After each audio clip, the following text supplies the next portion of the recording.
नमस्कार विद्यार्थी मित्रांनो, आपण पाठीमागील तासाला पर्यावरण व जलसुरक्षा या विषयाचं तिसरं प्रकरण सुरू केलेलं आहे. त्याच्यामध्ये आपण शाश्वत विकास या प्रकरणातील सुरुवातीला संकल्पना पाहिलेली आहे. शाश्वत विकास म्हणजे काय? त्याच पद्धतीने शाश्वत विकासाची गरज किंवा महत्त्व तेही आपण अभ्यासलेलं आहे. तसंच शाश्वत विकासाची ध्येय की जी संयुक्त राष्ट्रसंघानं निर्धारित केलेली आहेत, तर ती ध्येयसुद्धा आपण काही पाहिलेली आहेत. तर 6वं ध्येय होतं पाणी व स्वच्छता संसाधनाची उपलब्धता सुनिश्चित करणे व त्याचे शाश्वत व्यवस्थापन करणे. जे एकूणच शाश्वत विकास जर आपल्याला करायचा असेल तर स्वच्छ पाणी आणि स्वच्छता याबाबत आपण जागरूक राहणं गरजेचं आहे. पाठीमागे आपण चर्चा केलेली आहे की गेल्या वर्षीपर्यंत आपण साधारणतः 80% दूषित पाणी लोकांना देत होतो, जिथे प्रमाण आता कुठेतरी 50% आलेलं आहे. म्हणजे आपल्याला स्वच्छ पाण्याचा प्रश्न आणखीन 50% पूर्ण करायचा आहे. जे एकूणच स्वच्छ पाणी मिळणं हे सुद्धा शाश्वत विकासाच्या दृष्टिकोनातून अत्यंत महत्त्वाचं आहे. कारण पाणी स्वच्छ मिळालं पिण्यासाठी तर आरोग्य चांगलं राहील, आणि आरोग्य चांगलं राहिलं तर आपल्या हातून पर्यावरणपूरक कार्य चांगल्या पद्धतीने होऊ शकतील. त्याच पद्धतीने स्वच्छतेचा सुद्धा प्रश्न निर्माण झालेला आहे. जसं दररोज आपण अंघोळ करतो, म्हणजे शारीरिक स्वच्छता जशी राखतो आपण, त्या पद्धतीने आपल्या परिसराची स्वच्छतासुद्धा राखणं हे आपलं कर्तव्य आहे. घर स्वच्छ ठेवतो आपण, तसंच अंगण स्वच्छ ठेवलं पाहिजे, आपला गाव स्वच्छ ठेवला पाहिजे. जे प्लॅस्टिकचा कमी वापर करणं किंवा टाकाऊपासून टिकाऊ पदार्थ तयार करणं, जे आपण पाहतो आपल्या दृष्टीला इतकी सवय लागलेली आहे किंवा दृष्टी मेलेली आहे असं आपल्याला म्हणता येईल. बऱ्याचशा गावाच्या बाहेर आपल्याला कचऱ्याचे ढीग पडलेले दिसून येतात किंवा अस्ताव्यस्त साहित्य सामुग्री पडलेली दिसून येते इतरत्र, किंवा पडलेली घरं असतात, किंवा बऱ्याच वेळा पाहतो आपण झाडाची तोडसुद्धा मोठ्या प्रमाणावर केली जाते. आणि म्हणजे या ज्या काही सगळ्या सवयी आहेत, तर या सगळ्या सवयी आपण बदलणं गरजेचं आहे. तरच आपल्याला पर्यावरणाचा शाश्वत विकास साध्य करता येईल. जे एकूणच स्वच्छ पाणी आणि परिसराची स्वच्छता हे ध्येय शाश्वत विकासासाठी अत्यंत महत्त्वाचं आहे. त्याच पद्धतीने या संसाधनाची जी उपलब्धता आहे ती सुनिश्चित करणं गरजेचं आहे. पर्यावरणातील वेगवेगळी संसाधनं आपण वापरत असतो, आणि या संसाधनाविना आपल्याला शाश्वत विकास करणं शक्य होणार नाही. जसं जलसाठे आहेत, त्याच पद्धतीने जमीन आहे, त्याच पद्धतीने वेगवेगळ्या वृक्ष वनराईंच्या जाती प्रजाती आहेत, पशुपक्ष्यांच्या वेगवेगळ्या जाती प्रजाती आहेत. म्हणजे एकूणच सजीव आणि निर्जीव संसाधनं जे आहेत त्याच्या जोरावरतीच आपल्याला शाश्वत विकास साध्य करता येईल. आता उदाहरणच घ्यायचं झालं तर शेती किंवा माती किंवा जमीन म्हणतो आपण, ही एक फार मोठी निसर्गदत्त देणगी मानवाला मिळालेली आहे. त्याच्याशिवाय आपल्याला धनधान्य पिकवता येणार नाही, आणि या धनधान्यावर चालणारे जे काही उद्योग आहेत किंवा प्रत्येक उद्योगासाठी लागणारा जो कच्चा माल आहे तो आपल्याला मिळणार नाही. म्हणून आपण अशी नैसर्गिक संसाधनं जी आहेत त्याचं जतन करणं गरजेचं आहे. आता आपण पाहतो स्वातंत्र्योत्तर काळानंतर वाढणाऱ्या लोकसंख्येच्या गरजा पूर्ण करण्यासाठी आपण रासायनिक पद्धती अवलंबली शेतीमध्ये. त्याचा परिणाम काय झाला तर जे काही देशी वाण होते आपले पिकांचे, तर ते देशी वाण बुडाले.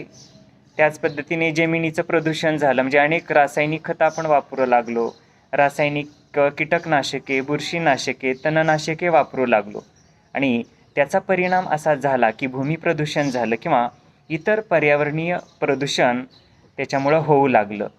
म्हणून आपण अशी जी काही संसाधनं आहेत त्याची उपलब्धता सुनिश्चित करणं गरजेचं आहे. म्हणजे एकूण आपण पाहतो 70% क्षेत्रावरती आपण झाडं लावणं गरजेचं आहे. एक छोटंसं उदाहरण सांगता येईल. आपल्या गावामध्ये किंवा आपल्या शाळेमध्ये असणारी जी गार्डन असते, त्या गार्डनमध्ये साधारणतः 70% हिरवळ असणं आवश्यक आहे. जे ते एक शास्त्रशुद्ध झालं. गार्डन असेल तर 70% हिरवळ पाहिजे, कारण हिरवळीला गार्डनचा आत्मा असं म्हटलं जातं. तसं आपण पर्यावरणाचा जर विचार केला किंवा जमिनीचा जर विचार केला तर त्या ठिकाणी सुद्धा आपण झाडांची संख्या योग्य ठेवणं गरजेचं आहे. त्याच पद्धतीने या जमिनीवरती आपण वेगवेगळी विकास कामं करून पाणी अडवणं आवश्यक आहे. जमिनीची धूप होऊ नये म्हणून धूप प्रतिबंधक पिकं लागवड करणं आवश्यक आहे. त्याच पद्धतीने रासायनिक घटकाचा कमी वापर करून सेंद्रिय घटक वापरणं आवश्यक आहे. जे असं जेव्हा आपण पावलं उचलू किंवा असे उपक्रम जेव्हा राबवू किंवा अशी विचारसरणी जेव्हा आपली तयार होईल तेव्हाच आपणाला या संसाधनाचा जो दर्जा आहे तो सुनिश्चित करणं आपल्याला योग्य होईल. त्याच पद्धतीने 8वं ध्येय आहे शाश्वत सर्वसमावेशक आर्थिक वाढीला चालना देणे व सर्वांना पूर्ण वेळ उत्पादक व चांगला रोजगार उपलब्ध करून देणे. तर काय म्हणते शाश्वत शब्द आलेला आहे, तर शाश्वत म्हणजे काय, तर चिरकाल किंवा दीर्घकाळ असा त्याचा अर्थ आहे. म्हणजे शाश्वत विकास म्हणजे चिरकाळ टिकणारा पर्यावरणाचा विकास किंवा दीर्घकालीन उपाययोजना अवलंबून पर्यावरणाचा विकास करणं, पर्यावरणाचं संरक्षण करणं, त्यालाच शाश्वत विकास असं म्हटलं जातं. म्हणजेच शाश्वत सर्वसमावेशक आर्थिक वाढीला चालना देणं म्हटलेलं आहे. आता आर्थिक वाढ तर करावी लागणार आहे. डॉक्टर APJ अब्दुल कलाम यांनी जो स्वप्नातील भारत साध्य करायचं ठरवलं होतं, त्यांना भारताला जागतिक महासत्ता बनवायचं होतं, त्या दिशेनं आपली वाटचाल चालू आहे. जे विकसनशीलतेकडून विकसित राष्ट्र आपल्याला व्हायचं आहे, त्याच्यासाठी आपण आर्थिक वाढीला चालना देणं गरजेचं आहे. आणि हे आर्थिक वाढ करताना आपण पर्यावरणाचा विचार करण्याची फार महत्त्वाची गरज आहे. जे एकूणच सर्वसमावेशक विचार त्याच्यामध्ये असला पाहिजे. केवळ कृषी उत्पादन वाढलं म्हणजे शाश्वत विकास झाला असं नाही, किंवा केवळ औद्योगिकरण वाढलं, दरडोई उत्पन्न वाढलं म्हणजे शाश्वत विकास झाला असं नाही.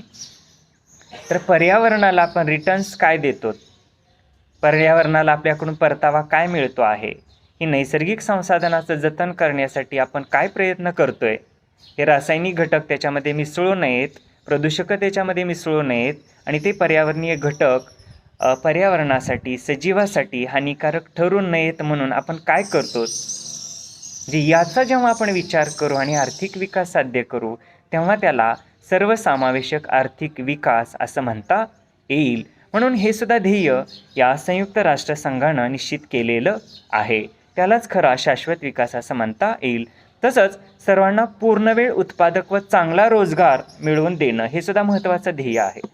कारण पाहतो आपण लोकसंख्या वाढलेली आहे, या वाढत्या लोकसंख्येला रोजगाराच्या संधी मिळवून देणं हे तर आपलं कामच आहे. उद्योगधंदा वाढ करणं त्याच्यामध्ये हे तर आपलं काम आहे. दरडोई उत्पन्न वाढवणं हे आपलं परम कर्तव्य आहे असं म्हणता येईल. मात्र त्याच्या जोडीला आपण शाश्वत विकाससुद्धा लक्षात घेणं गरजेचं आहे.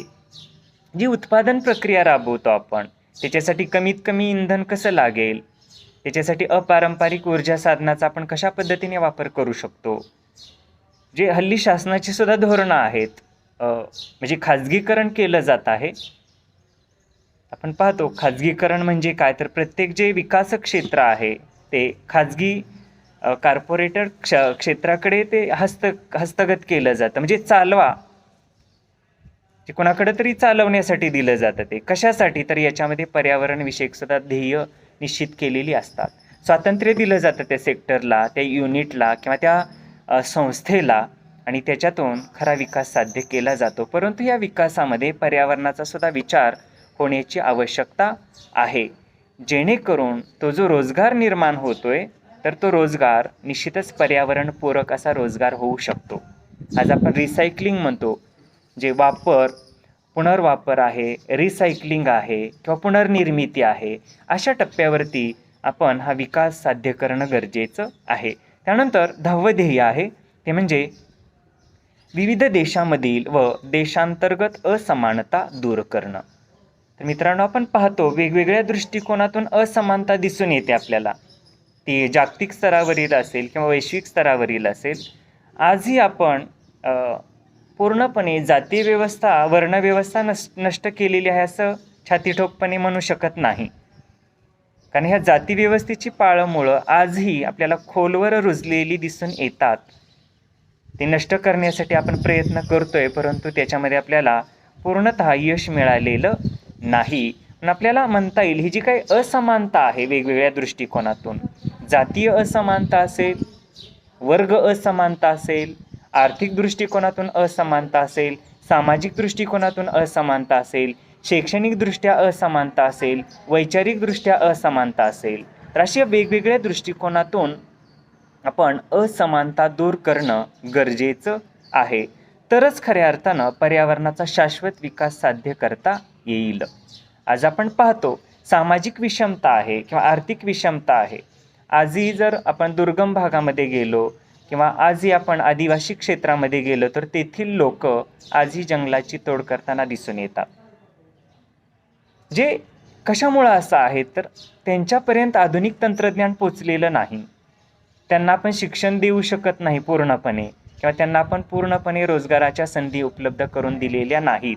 म्हणून आजही ते पारंपरिक पद्धतीचं जीवन जगतात आणि आजही त्यांच्यापासून पर्यावरणाची हानी होताना दिसून येते. तर दुसरी बाजू मित्रांनो याची सांगता येईल, जे बरेचसे आदिवासी आपण म्हणतो की ते पर्यावरणाला ऱ्हास करतात किंवा पर्यावरणाला ते धोका पोचवतात, परंतु बरेचसे आदिवासी किंवा आदिवासी जमाती पर्यावरणाचं चांगल्या पद्धतीने संगोपन सुद्धा करतात. जे नाही असं नाही, जे तेथील खऱ्या अर्थानं तेथील पशुपक्ष्यांचं, तेथील वनसंपदेचं ते जतन करतात, कारण वनापासून त्यांना रोजगाराच्या संधी मिळतात. डिंक असेल किंवा वाळलेली लाकडं असतील किंवा वेगवेगळी फळं असतील, कंदमुळं असतील किंवा त्या वनस्पतीपासून रंग गोळा करणं, रंग तयार करणं, असे अनेक उद्योग ते सुरू करतात किंवा चालू असतात. म्हणून म्हणता येईल आपल्याला की ही दुसरी बाजू झाली आदिवासींच्या बाबतीत जर आपण विचार केला तर. जे निश्चितच आपल्याला अशी जी काय असमानता आहे ती दूर करता येणं गरजेचं आहे, तरच आपल्याला खऱ्या अर्थानं पर्यावरणाचा शाश्वत विकास साध्य करता येईल. जर अशी असमानता दूर करू शकलो नाही आणि शाश्वत विकासाची स्वप्न जर आपण पाहत असू तर ते नक्कीच कधीही पूर्ण होणार नाही. अगोदर वैचारिक असमानता दूर केली पाहिजे. गरीब श्रीमंत, जातीयवाद किंवा मीच हे का करायचं किंवा पर्यावरणापासून जी आपण फारकत घेतलेली आहे तर ती फारकतसुद्धा कमी होणं गरजेचं आहे. तर पूर्वी निसर्गाला देवता असं म्हटलं जायचं, निसर्गाची पूजा केली जायची. आजही पाहतो आपण, नाही असं नाही, परंतु हे प्रमाण कुठंतरी कमी झालेलं आहे.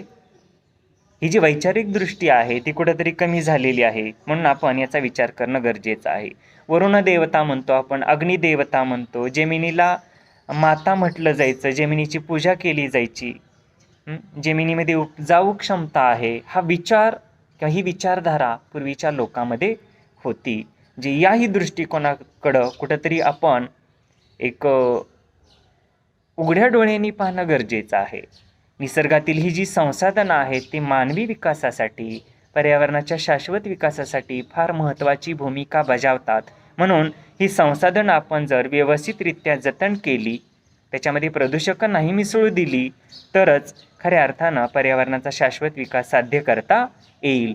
त्यानंतर 12वं ध्येय आहे ते म्हणजे उत्पादन व उपभोगाच्या पद्धती शाश्वत रूपात आणणे. बघा, ज्या वेगवेगळ्या गोष्टीचं उत्पादन आपण करतो तर त्याच्यामध्ये शाश्वत पद्धती वापरणं गरजेचं आहे मित्रांनो. एखाद्या कारखान्यामध्ये आपण एखाद्या वस्तू तयार करतो, ती जी उत्पादन पद्धती आहे ती पर्यावरणाच्या शाश्वत विकासासाठी पूरक असणं गरजेचं आहे. जर त्या पद्धतीसाठी किंवा ते उत्पादन घेण्यासाठी जर जास्त ऊर्जा लागत असेल, ते उत्पादन घेण्यासाठी जर पर्यावरणीय घटकाचा ऱ्हास होत असेल, ती उत्पादन प्रक्रिया अवलंबली असता वेगवेगळ्या तऱ्हेचं प्रदूषण होत असेल, तर मित्रांनो ती पद्धती पर्यावरणाच्या शाश्वत विकासासाठी अनुकूल नाही असं म्हणता येईल. आज पारंपरिक पद्धतीची ऊर्जा साधनं आपण वापरतो, त्याऐवजी अपारंपरिक ऊर्जा स्रोतांचा वापर आपण करणं आवश्यक आहे, जेणेकरून ती उत्पादन पद्धती शाश्वत उत्पादन पद्धती होऊ शकेल आणि पर्यावरणाचा शाश्वत विकास होऊ शकेल. म्हणून म्हणता येईल आपल्याला ही जी उत्पादन पद्धती आहे ती शाश्वत रूपात वापरणं गरजेचं आहे. तसंच उपभोगाच्या पद्धतीमध्ये सुद्धा शाश्वतता असणं गरजेचं आहे. आता ह्या वेगवेगळ्या वस्तूचं जे उत्पादन होतं किंवा पर्यावरणीय घटकाचा जो आपण उपभोग घेतो तर त्याच्यामध्ये सुद्धा शाश्वतता असणं गरजेचं आहे. आता जमिनीचा उपभोग घेतो आपण, म्हणजे जमिनीतून खूप मोठ्या प्रमाणावर वेगवेगळ्या धनधान्याचं उत्पादन घेतो, मात्र त्या जमिनीला आपण रिटर्न्स काय देतो? त्या जमिनीतील जे भौतिक गुणधर्म आहेत, त्या जमिनीचे जे रासायनिक गुणधर्म आहेत, त्या जमिनीचे जे जैविक गुणधर्म आहेत, ते वाढवण्यासाठी आपण काय प्रयत्न करतोय? परंतु त्या प्रयत्नामध्ये कुठेतरी कमतरता आहे. आज सेंद्रिय पद्धती वापरणं गरजेचं आहे. आपण कंपोस्ट खतांचा वापर करणं गरजेचं आहे. गांडूळ खत प्रकल्प उभारणं गरजेचं आहे. हिरवळीची खतं आज घेणं गरजेचं आहे. आज जैविक खतांचा वापर करणं गरजेचं आहे.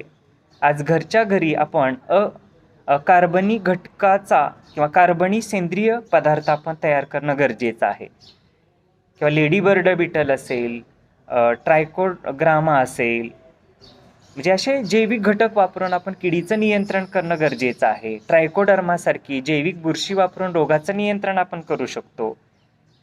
जसे पर्यावरणपूरक जेव्हा घटक वापरू आपण, तेव्हाच आपल्याला या पर्यावरणीय घटकाचं संरक्षण चांगल्या पद्धतीने करता येईल आणि खऱ्या अर्थानं तो उपभोग आपला शाश्वत होऊ शकेल. म्हणजे जो उपभोग घेतोय त्याच्यापासून त्या उपभोगाच्या स्रोताला पण काहीतरी रिटर्न्स देणं गरजेचं आहे. त्याला खरं शाश्वत विकास असं म्हणता येईल. त्यानंतर 14वं ध्येय आहे ते म्हणजे महासागर व समुद्राचे संवर्धन करणे, तसेच त्यांच्याशी संबंधित संसाधनांचा शाश्वतपणे वापर करणे. आता महासागर म्हणजे फार मोठा स्रोत आहे मित्रांनो, नैसर्गिक स्रोत जो आपल्याला निसर्गानं दिलेला आहे. कारण पृथ्वीवर जेवढं काही आहे तेवढं मित्रांनो महासागरामध्ये आहे.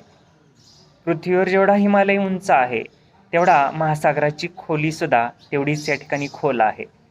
जेवढं आपल्याला ह्या भूतलावर दिसतंय नैसर्गिक, तेवढं महासागरामध्ये आपल्याला दिसून येतं. म्हणून आपण या महासागराचं सुद्धा जतन संवर्धन करणं गरजेचं आहे. एकच मिनिट मित्रांनो. हां, डेटलाही करा की वर बॅग घ्या, बॅग वर डेट. हां, डन. खाली सेट करा. आली की 24 तारीख. फॉर्म किती ते किती आहे? 10 ते पहिला आहे का? 10 ते म्हणजे 11:30 परीक्षा आहे ना. 10 ते बरं. आता हे करायचं, सेट करायचं. 10 झालं की 10 ते किती करा, किती कुठलं लगेच 10 ते झाले की 10 ते मग सेट करा. 10 ते 10:30 ना. काय ओके. हां, आता 2 नाही टोला नाही काय, 10 सेट झाला तर ही करा. 10 ते 11:30 करायचं. काय तसं टायमिंग नाही येत त्यात. बरं. खाली हिरवं करा ते, हेल पांढरेचं हिरवं. हां, डन.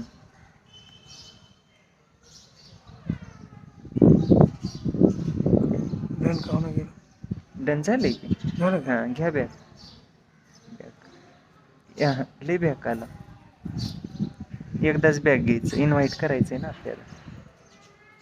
अजून पहिल्यापासून कर. घ्या पहिल्यापासून. 2च मिनिट मित्रांनो. डेटला जायचं. Date set, set, timing 10 set, from from 10च की. 10 ते 11:30. 10 सेट करा. खालच्याला ओके करावं लागणार. हां, ओके. खालच्याला 11:30 करा. 11:30 का 10:30? 11:30. 1.5 तास. 1.5 तास आहे का? तू ओके करा. झाले की 11:30. झालं का? ओके हां, करा. आता ही करा हे. हिरवं. डन. एकदाच बॅग घ्या आता.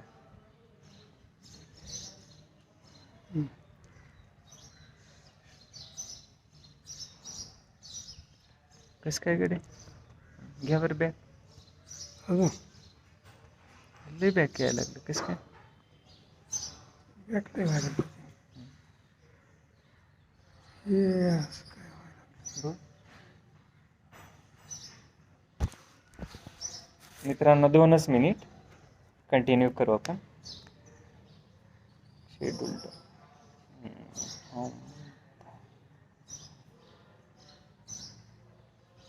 कोणी चालू केलं तर नाही ना. सेट. 12वीच आहे का? 12 आहे. आज आहे का पेपर? हां, मग लिंक टाकलेत आम्ही तर कसे लिंक टाकले तुम्ही काय? 11:30 पुढे टाकायचे कॅन्सल. आणि ही होणार की काय आता हे पेपर आहे म्हणजे काय होणार, आता नुसतं आपण त्याला टाकणार आणि लिहून आणून देणार, मग तास हो ना घ्यावाच मग पण लागेल की. तास मला आपल्याला ते समक्ष दिसायला पाहिजे ना काय पोरं किती हजर आहेत काय नाही आजच्या ह्याला होय. हं?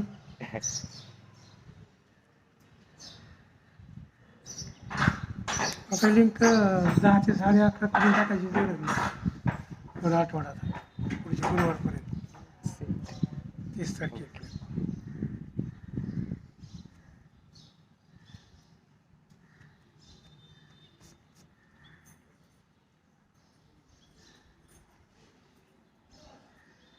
इनव्हाइटचं कसं काय येत नाही इकडे, ॲड कॉन्टॅक्ट. इनव्हाइट यायला पाहिजे होतं.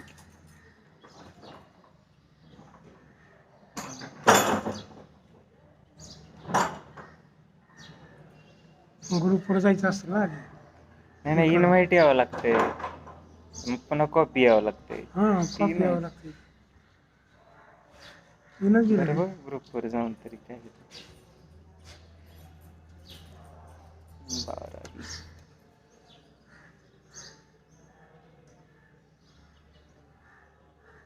बहुतेक झाली तयार. झाली आता हे करा आता वेगळंच व्हॉट्सअपमध्ये जा तयार झालं, वेगळंच तयार झालं हे पण. व्हॉट्सअप तयार झालं का व्हॉट्सअपवर जाऊन पण ग्रुपवर जॉईन वेगळीच तयार करायचं झाली लिंक. झाले कनेक्टिंग म्हणते.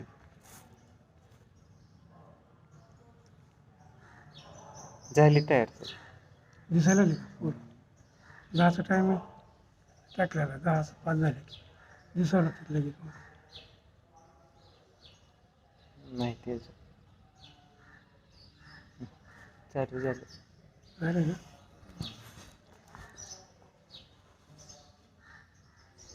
मग आता पोरांना काय सर, फक्त सूचना द्या ग्रुपवर आता. सूचना टाकली सगळं केलं मग ह्याला बोलवायची काय आता PDF गरज नाही. टाकविले कोणी जॉईन होते नाही आता तासाला जॉईन होणार सर पोरं. लिंकवर वाटल्यास सूचना द्या, मग जेवढी जॉईन होतील त्यांना. अशी अशी युनिट टेस्ट आहे आपली. सांगितलं सगळं सांगितलं ग्रुपवर सूचना दिलेली आहे. तुमच्याकडे आलं नाही का ते आलं नाही का आले की बघितले सकाळी. सूचना दिली सगळं झालं हा तर मित्रांनो कंटिन्यू करू आपण.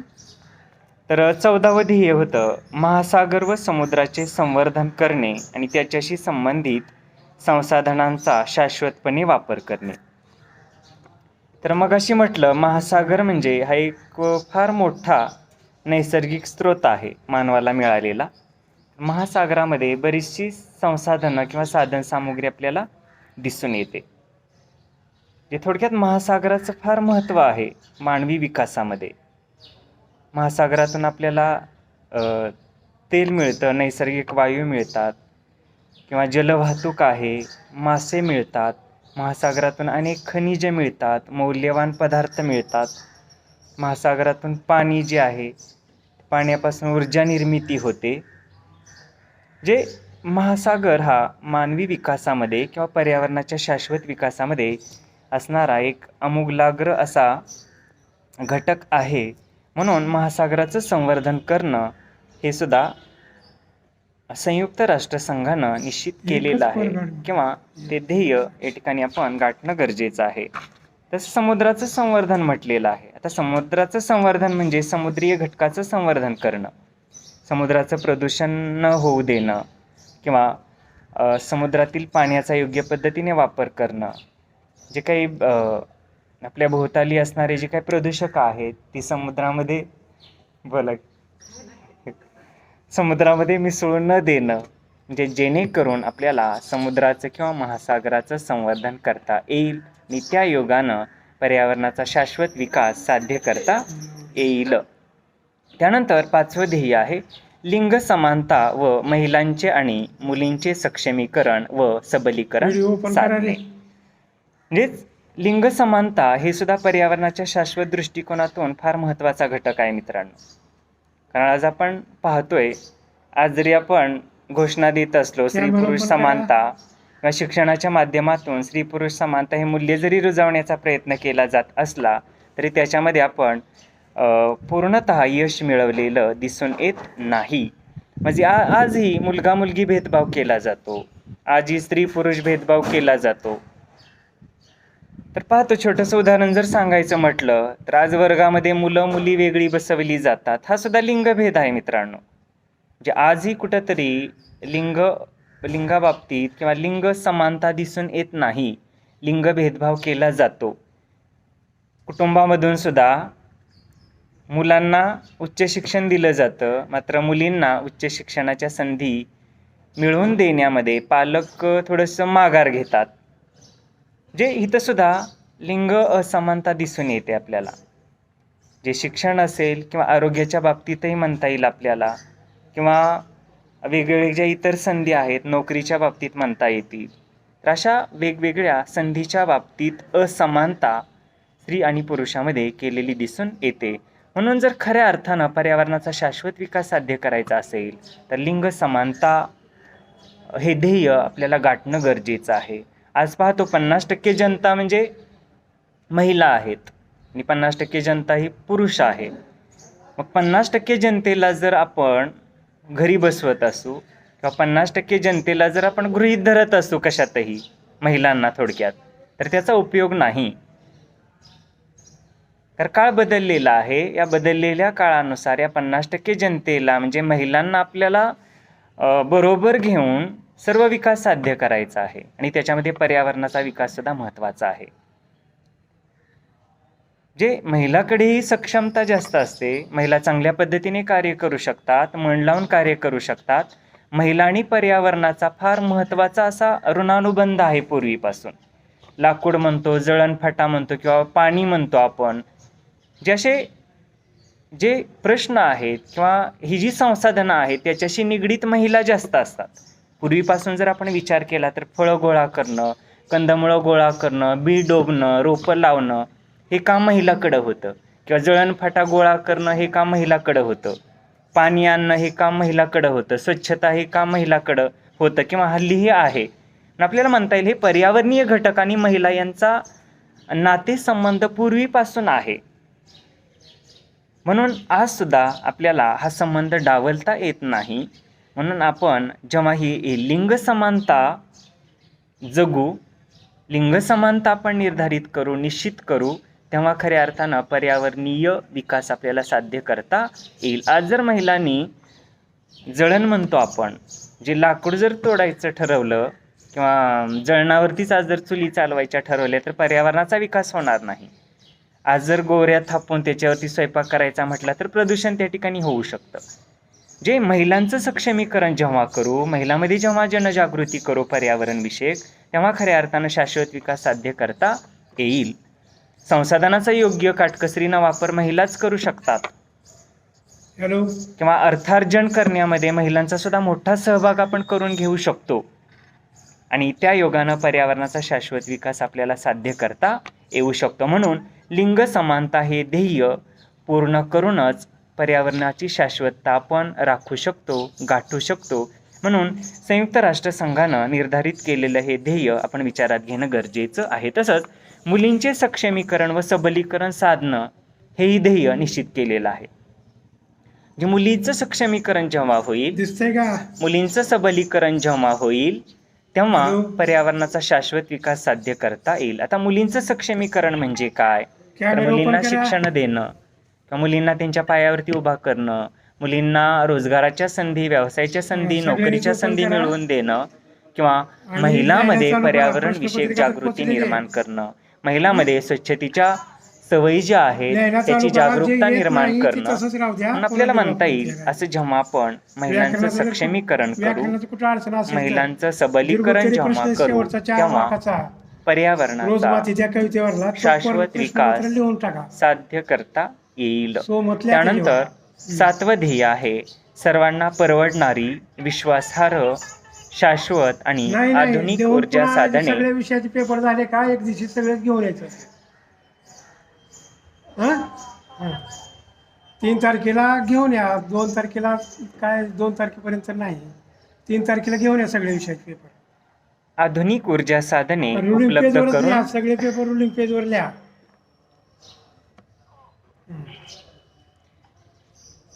सातवं ध्येय आहे सर्वांना परवडणारी, विश्वासार्ह, शाश्वत आणि आधुनिक ऊर्जा साधने उपलब्ध करून देणं. ज्या आज आपण पारंपरिक ऊर्जा साधनं वापरतो त्याच्यामुळं पर्यावरणाचा विकास होऊ शकत नाही, अडथळे येतात आणि शाश्वत विकास साध्य करू शकत नाही. म्हणून आपण म्हणजे हा बरंच- अपारंपरिक ऊर्जा स्रोत वापरणं गरजेचं आहे. जसं पवन ऊर्जा आहे किंवा पाण्यावरती वीज तयार करतो आपण, त्याच पद्धतीने चार्जर बायोगॅस फक्त आहे दिसत नाहीत किंवा का बायोडिझेल आहे किंवा हम्म.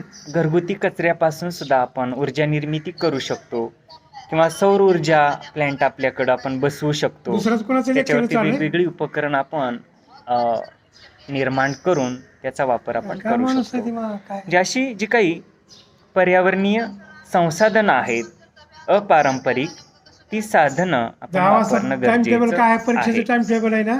तर मित्रांनो, आपण या ठिकाणी थांबूया. राहिलेली ध्येय परीक्षेचं आपण टाइम पुढील टेबल त्यांना तासाला